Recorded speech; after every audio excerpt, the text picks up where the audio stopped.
പ്രഭാത ചിന്തയിലേക്ക് എന്റെ എല്ലാ പ്രിയപ്പെട്ടവർക്കും സ്വാഗതം. എന്റെ പ്രിയപ്പെട്ടവരെല്ലാം സുഖവും ക്ഷേമമായിട്ടിരിക്കുന്നുവല്ലോ അല്ലെ?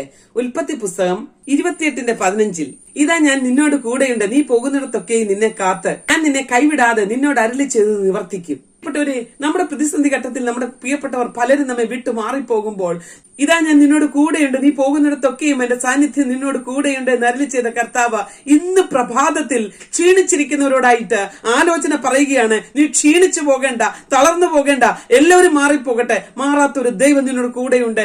ആകയാൽ ഇന്ന് പകൽക്കാലം ഈ വചനത്തിൽ ഉറക്കെ ധൈര്യപ്പെടെ, ആത്മാവിന്റെ ബലത്തോടെ മുന്നേറെ. സർവശക്തനായ ദൈവം ഈ പ്രഭാതത്തിൽ നിന്നെ അതിനായിട്ട് ബലപ്പെടുത്തുകയും ശക്തിപ്പെടുത്തുകയും ചെയ്യും. പ്രാർത്ഥനയിൽ നമുക്ക് അന്യോന്യം ഓർക്കാം. വിശ്വസ്തനായ ദൈവം നമ്മോട് കൂടെയുണ്ട് എന്നുള്ള ധൈര്യത്തോടെ ഇന്ന് പകൽക്കാലം നമുക്ക് മുന്നേറാം.